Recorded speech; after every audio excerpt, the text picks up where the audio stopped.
Welcome to the Maria Heller Show, the internet's original podcast. Since the year 2000, always ahead of the curve, always on your side. A true warrior for truth and justice, Maria and her guests leave nothing out, and no one is off limits. There is only one truth, the rest is lies.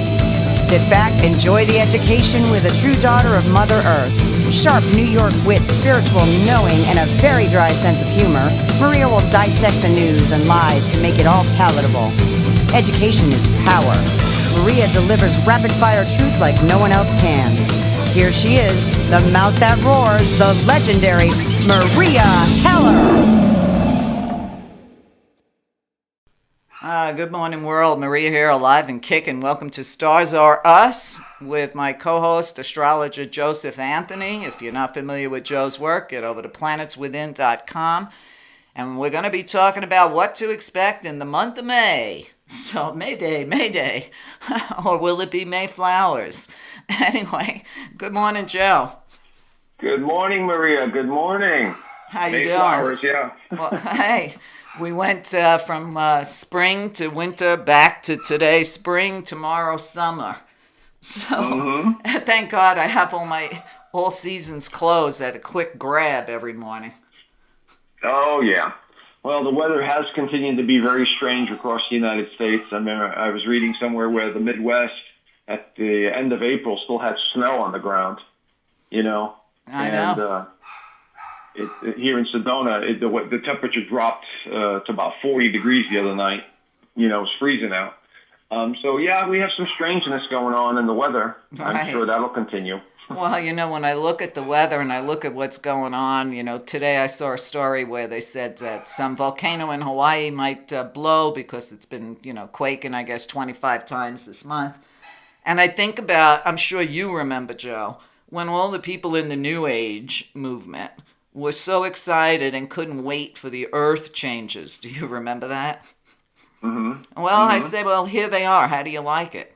You know, you could either call it climate change, earth changes, the end of the world, or the sixth mass extinction, whichever way you want to look at it. And then if you toss in humans' interference in the weather, it's interesting days indeed. Oh, for sure. And I think over the next 7 years, we'll continue to see the same trends and patterns. Mm-hmm. And I know today we'll talk about Uranus entering Taurus, and that is one of the symbols that represents these changes, because Taurus represents the earth, and Uranus represents doing things in a different way or shocking. And so given this combination, I think we're going to see more changes to our weather pattern, especially having to do with the volcanoes, earthquakes, and all of that, as the earth continues to change its frequency, if you will. You see. Right. That's what's really going on. Now, you're saying that Uranus is coming into Taurus for the first time in 80 years. Yes. So, you know, exactly. For all of us, myself included, that's like a first time then. Yes, it is. Uranus takes 84 years to go around the sun. And, you know, it stays in each sign approximately 7 years or so, sometimes a little bit longer. But we have a track record here. When we look at Uranus entering Taurus, we could go back into the 30s and the 40s and see what was going on at that time. And I wrote it in my newsletter. Right. You know, last time Uranus was in there was June through October of 1934. And then it steadily went through from April 1935 to May 42. Now, I mean, we could think about everything that went on back then. Right. The Great Depression, the war, you know, all of that stuff falls under the umbrella of Uranus in Taurus. Well, let me ask you this. When you look at Uranus by itself, and I thought about this after I read your newsletter this morning, I said, what do we really know about Uranus? I don't know that much about it. And I said, well, I'm going to ask Joe, like a novice, what about Uranus? What is the most important features of that planet being in anybody's astrology? Well, Uranus, if you look at Uranus just from the planet standpoint, it's got an interesting color to it. You know, it's a bluish teal color. And its rings are not exactly going on the horizon. They're going almost like vertical. They're vertical. So right away we see that this planet seems to have its own unique imprint. And so when we attach the mythology to Uranus, the astrologers that did, they realized that this planet was different, and it did things in a different way, and it broke cycles, and that it made things in an unusual way, just from its appearance, from the storylines, and so on. Right. So fast forward, we take that symbol, or the symbol of the cycle, and we begin to see a trend that this planet likes to do things out of the ordinary, and it seems to have a shock value to it, like suddenly changing things, like a lightning strike. And a lightning strike falls under the umbrella of Uranus, because each sign or each planet is associated with symbolism. And when we see Uranus, we see things like lightning. We see things like people with blue and pink hair. We see people dressed in a weird sort of way. We see cultures changing and doing things they normally wouldn't do. You see, so we've associated that with the planet Uranus. It's innovation, it's technology, it's doing things out of the blue, and this is exactly what Uranus, generally speaking, represents. And so when it goes through a sign, it begins to change the dynamics of that sign. Right. Make sense? Yeah, it does. Now, when it moves into Taurus, does it affect people that are Taurus more than everybody else? Oh, for sure. For sure, because wherever your sun is, or if you have a moon in a certain sign or a rising sign in Taurus, it's amplifying the energy. I tell everyone, look in terms of energy. Whatever we're connected to or have inside of us, it's energy, divine light, whatever this light is. And so when you have, or you come in on a timeline like a Taurus, and then you have a planet so radical and different like Uranus, going into your sign, absolutely. It begins to change the way you perceive yourself. It begins to change the way others perceive you. You begin to think differently, a little bit more progressive in a sense, and I don't mean that politically, I mean that more in a futuristic sort of way. And you begin to think outside the box. That's what Uranus does. If Capricorn is about thinking inside the box, Uranus is about breaking the box and thinking outside the box. Right. So for Taurus is this bull that's about stability and, stabilizing and creating and building and does not like change. So this is an interesting dynamic for the bulls. Whoever's got strong Taurus in their chart in the next 7 years is going to continue to feel this need to change in some way. Right. So, well, when you look at the time period that you write about, we talk about, war, World War. Then we had the Depression. Then we, maybe in 42, but I think it took longer than that, where America was on a good footing materialistically, where recovery came into place.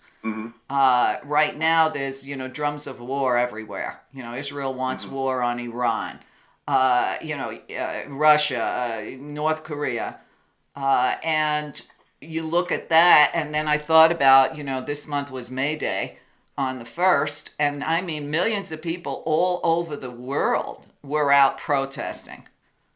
The workers were out protesting. And they realized that they've been duped not only by their governments, but by their unions as well. Could all of this be a portend of Uranus' early arrival? Well, yeah, absolutely. We usually start to feel these changes before the signs change. Right. We're just so in tune, and all of this stuff that you've just talked about is just sort of a byproduct of the entire era. This era, when you read some of the ancient literature and texts, for instance, from the Mayans and Hopi and many others, you begin to see a pattern. You begin to see they were trying to tell us that humanity was going to go through a breakup or a change, a massive change. And it has to do with our belief system, our conscious belief system of who we are and what this world is all about.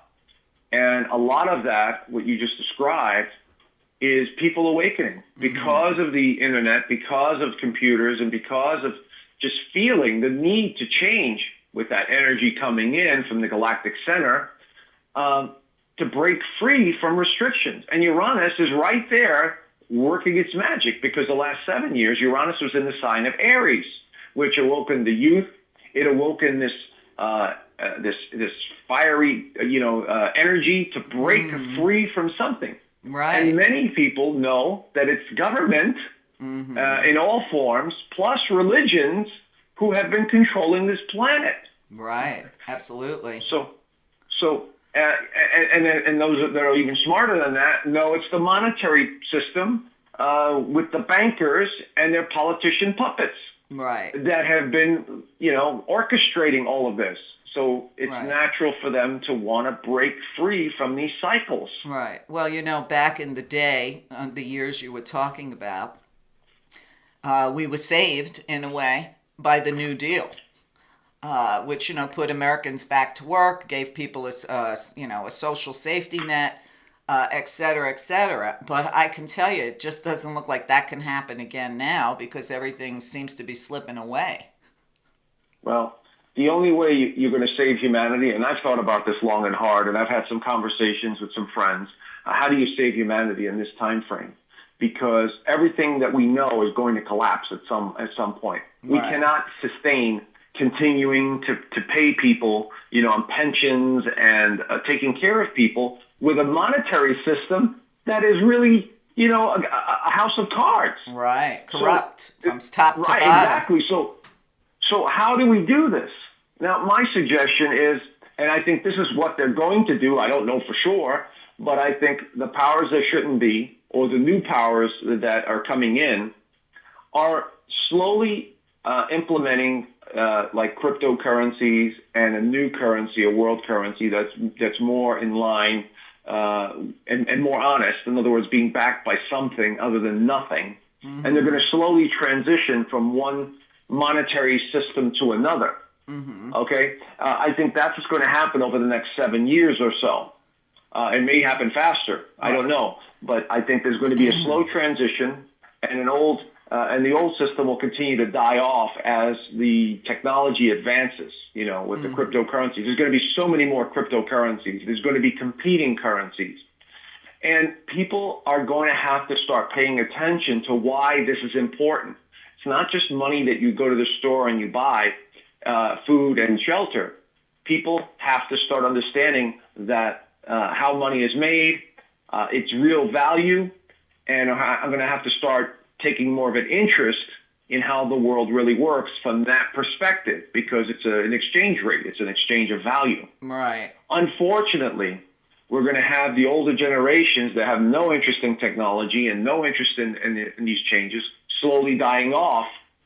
And the generations like mine and the newer ones are all going to be on this new system of currency or value exchange. All right. And there's going to be a transition. And it's not going to be a comfortable one, because we're so used to doing things in one way. And we're going to have to adapt to a new way of doing things. So there's going to be a confusion period, I think. Listen, I don't mean to laugh, but when you said that, the first thing that popped in my mind, one of my friends was used to old-fashioned television, okay? Meaning, I don't know, whatever those services are where you pay, a certain amount every month and you get TV on, you always have live TV on your TV, the antiquated way of watching TV. But he had to buy a new TV. Well, guess what? Those new TVs don't do that. Everything is streaming by choice. And I can tell you, he's been cursing for over a month about how much he hates the change. Mm-hmm. But when I went over and showed him his remote and that he can just tell the TV to bring up whatever he wants just by pressing a button, he was delighted, but he still wants the old way. And I said, listen, this is technology. You might prefer the old way, but there's no going back. And I think it'll be the same thing with what you're saying, with money, with different currencies, with a change in humanity. And I can see it because you have so many young people now, especially these Parkland kids and what they started. A lot of them are starting to run for office. We have teenagers running for office. We have women running for office, minorities running for office, lesbians, gays, everybody running for office. I think that in a way, it could be a really good change for us instead of, the same old white male landowner rules that we've been under for hundreds of years. Sure. So I see hope too. I'm not saying change is going to be fun, but I could see hope here. Mm-hmm. Yeah. Well, again, I think there are more people awakening. I had a conversation the other day with a 16-year-old, okay, a client. Right. And her and her sister, who were just a little bit older, she was a little bit older, so she's 16, she's 20. Right. And they are online researching the Illuminati. They're online researching how money works. They're online researching all of this information that is hidden to the public, to the general public. Oh, I know. Okay? I work with kids too, like you. And the thing is, you look at the propaganda on social media. Oh, these kids are stupid. They're eating Tide pools. None of that, I'm sure, is true, unless it's Trump supporters' kids eating Tide pools. But you look at, I've had a client. Well, you know the kid, the one we interviewed on our show, Shane. He's 18 now, so he's a man. He was 16, I think, when we did that show with him.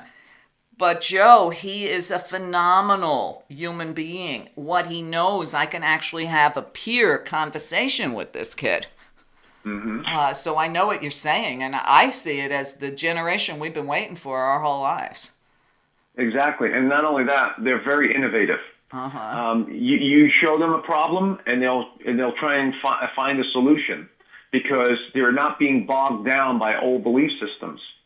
And so what you've got here in the next 7 years, not only is technology going to explode, and a perfect example is the blockchain technology, which cryptocurrency is currently on right now. Mm-hmm. This is going to spill over into many different areas of our lives. Mm-hmm. And I think it's brilliant. Because if you understand the way blockchain works, the codes are encrypted, and that it's very difficult to hack this stuff. Mm-hmm. So compared to what we have today, systems that are set up in the old ways of doing things, that's going to crumble, and the dishonesty and the corruption and all that stuff is going to be there, but it's going to slowly fade away as these new systems get implemented. Right. And so I see a gradual change that's going to be implemented that's going to be more beneficial to everyone. And I think along with these changes is this rise in consciousness, becoming aware that, hey, we're affecting our environment. We're affecting the people around us. We're affecting everything because the Internet's going to bring that all together. When you could see a culture, 5,000 miles away, and what they're going through and how you can implement change over there in a positive way, I think the world will eventually become one organism, one collective, and understanding that we're all on this boat together. Right. You reminded me of Kennedy's words about how we all breathe the same air and drink the same water and live on the same planet, and that was in the 60s. But if I were to answer that question that you and your friends had a conversation about, my answer is always going to be the same. The only way we can affect change here is to work our spiritual program. And of course, the philosophy of the medicine wheel, which is that we're interconnected and interdependent on every living thing on this planet, from the trees to the rocks to the water to the animals.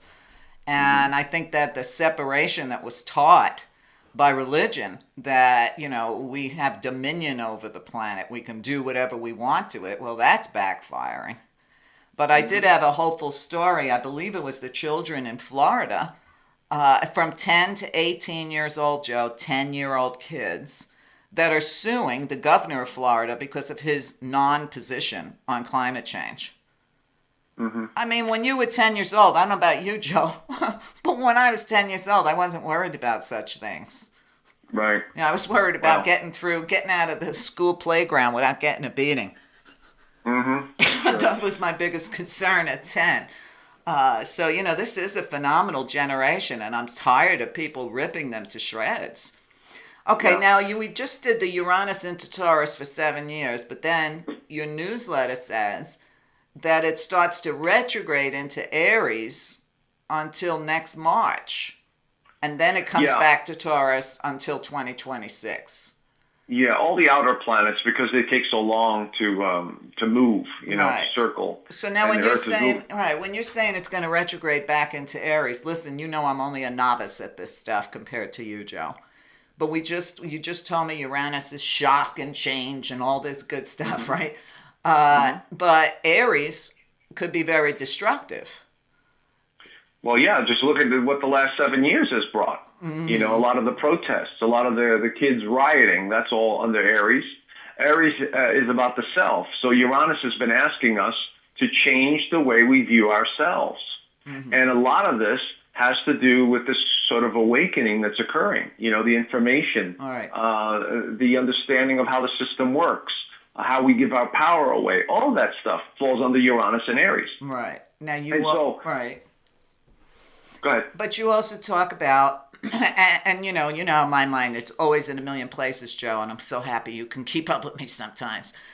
When you talk about this transit, you say that it's not just going to hit on money, but every aspect of your money, your house, your apartment, your business, any possessions you have. But if you look at the dates we're talking about, my first thought is Agenda 21 and Agenda 2030. So it's almost like we have the good and the bad facing off with each other. You know, will we create the perfect planet here or change? Or are we going to be living under, you know, because what you wrote here could very easily describe their plan where, you know, Agenda 2021, where nobody owns anything. You know, we're all stocked up in smart cities. Well, and that is always a concern, absolutely, because these elite know all this stuff. And they're planning, they plan 100 years ahead, 50 to 100 years ahead. I know, they never lose track of their goals. Right. So they're way ahead, and they're using technology like remote viewing and astrology and other methods to forecast or see what the possible timelines are going to be in the future. And this is one of them. This is why they set these agendas in place. And they start promoting them because that's one of the timelines that they want to implement. So it's still a free will planet. You know, it's still a free will, and nothing is written in stone. So when we talk about these changes, it's like a window of opportunity has opened, and whether the consciousness of humanity wants to go in that direction or wants to continue to resist. Right. Remember, we're talking about Taurus, very stubborn sign, you know, and people have placed their entire belief system in religion and a monetary policy and their jobs and their safety of their security of their family and their possessions and so on. So the only way that is going to change, and a perfect example of that is a tornado touching down like in Oklahoma, and I don't wish that upon anyone, but that's the kind of change that Uranus and Taurus is going to bring. It'll be windy one morning, and then bam, this tornado hits down somewhere and destroys a neighborhood. You see? Right. And that's the kind of energy that's at play for the next 7 years with Uranus and Taurus. Oh, happy day. Now, you quoted an astrologer, I'm not familiar with her, Jessica Adams. And she must have been asked, what's the context of Uranus and Taurus through 2026? And she said the end of old government and business systems, banks, and perhaps the worldwide tax system. So I would say that the shit's about to hit the fan. I don't know how else to say it, because she talks about the jaw-dropping combination of Saturn, Pluto, Ceres, and Jupiter in Capricorn. Exactly. I'm worried about half of my astrology sign there, Joe. It's like, oh, God. Well, she's absolutely right. Jessica Adams is a very well-known astrologer amongst astrologers, very well-written, and she's been doing this for a long time. So I decided to quote her because it's such a great quote. Right. And so, and she's absolutely right. Pluto, the transformer, the destroyer in symbolism and astrology, is going through the sign of structure and foundations and organizations and so on. And we've talked about this before. But now you have Uranus entering Taurus, the sign of money and values, adding to this change. Right. And so the next 7 years, especially the next 2 to 3 years when Saturn and Pluto really team up, we're going to see new changes, new structures. But Uranus will be there in the background playing its little games of change as well. the biggest change I would have to say is in the area of technology having to do with currency. And that is the Bitcoin, the cryptocurrencies, all of that stuff. Some banks are going to collapse because they can't keep up. And, and this monetary system as we know it is going to change in some way. I would love to see the end of the IRS because it's a criminal institution. All right. But then again, how are these states going to fund all of their pensions and all? Look, it was all orchestrated on purpose. Oh, yeah. Keep the money flowing, create bigger government, and, this is how we'll enslave humanity. Exactly. I tell people this is not, this isn't something that got corrupted. The system was set up this way deliberately. Right. And they're not going to want us to vote that power away. I forget which woman it was that said, don't ever think for 1 minute the rich is going to allow you to vote their power away. Exactly. So, the voting thing isn't going to make a difference. Obviously, it never does. But, when I was looking at your newsletter, maybe it was just me, but it just seemed like there's so much more solar and different types of activity aspects this month than usual. I mean, am I wrong? I mean, is this normal? Because you got quite the list there. Every month we have aspects. But what makes this month a little bit more unique is that all of the major changes are occurring around the 15th, around the new moon in Taurus, the Uranus going into Taurus. We got Mars switching signs into Aquarius. It's like all this concentrated energy is right around the 15th of the month. And so that seems like, a lot of energy flowing the second half of this month. The aspects each month are always about the same. You got the squares and Right. trines and so on, unless it's a significant event between two large bodies. Right. And so, but we're also more sensitive when we go through the sign of Taurus, and that's what's happening now. The sun is going through Taurus, so we feel more sensations and blips and energy. Anytime the sun goes through any of the earth signs, Taurus, Right. Virgo, or Capricorn, we're more sensitive to some of the vibrations of the earth or what's going on in the earth. All right. I think I was reading on, Space Weather, that they were a little stymied, that nothing's happening on the sun. There weren't any sunspots or anything, which they found quite unusual, almost like it was asleep. When does the sun pop up this month? Because you had said that on the 6th, the sun is sextile Neptune. Yeah, and Neptune represents fantasy, illusion, the spiritual aspect of life. And so this is a time where we need to be more in tune with our creative side. And so we're finding ourselves, and it's very interesting because I planned on the weekend of the 5th and the 6th to do some video editing. And that's creativity, and Neptune represents video. Film and video and photography all falls under the sign of Neptune or Pisces, which is one and the same. Right. And so that's what I'm, that is conveying. interesting because, actually tomorrow is not tomorrow, Sunday, I guess, is the 6th. But tomorrow I'm actually giving one of my Reiki students second level, and I already plan to do another Facebook Live on Wednesday.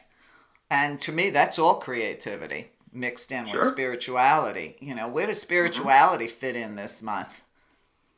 Well, Taurus is a very spiritual symbol or sign, or can be, So it's all being highlighted, especially towards the end of the month when Jupiter trines Neptune. So that is a very spiritual alignment that's going to occur at the end of the month. But throughout the month, the spiritual side is always there. I mean, this overrides all astrology, the understanding of who we really are, right. We're spiritual beings, having these experiences. And so that's what we need to focus on because that'll keep us sane. That's the only thing to keep you sane in this crazy world lately. Right. Exactly. I've never had to tell so many of my students or my clients or friends that, whatever your spiritual program is, whatever kind of protection you put around yourself, make sure you do it now at least twice a day. Once is not enough. Because it just Yeah. seems like the madness of this matrix, this illusion, has amped up to the point where people are off kilter. Mm-hmm.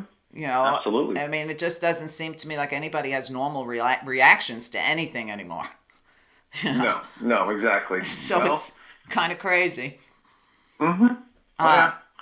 All right, so then we're going to move into Mercury squaring Pluto Okay. on the 7th. Well, you just described it to a T. People not thinking straight anymore. No, I mean, That's it just exactly seems what like, you everybody's just on mentioned. it. Yeah, everybody's on edge. I've watched people that never snap over stupid stuff, over a window shade.